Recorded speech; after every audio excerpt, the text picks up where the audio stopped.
Syedaralun, Kecamatan Jangkabiren, adalah salah satu kecamatan pesisir yang sebagian masyarakatnya adalah para nelayan. Kawasan ini menjadi tempat pendaratan ikan serta terdapat puluhan bot ikan.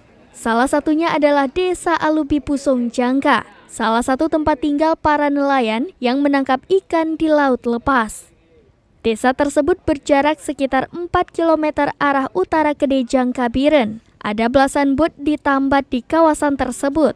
Kawasan tersebut sudah lama menjadi salah satu tempat bagi para nelayan untuk pergi melaut menangkap ikan.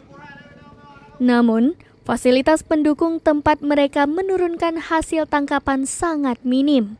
Satu bangunan tempat pelelangan ikan terlihat sudah rusak, namun masih dimanfaatkan untuk transaksi jual beli ikan. Ikan hasil tangkapan umumnya dijual di sini. Masyarakat mendatangi lokasi tersebut untuk mendapatkan ikan segar. Sebagian hasil tangkapan dibawa keluar Jangka, termasuk ke Biren. Camat Jangka Alfian Esos mengatakan, kawasan Alubi Pusong Jangka salah satu tempat pendaratan ikan bagi nelayan yang sudah ada sejak puluhan tahun lalu. Namun, fasilitas pendukung bagi nelayan masih sangat minim. Dari Biren, Yusmandin Idris, Serambi On TV.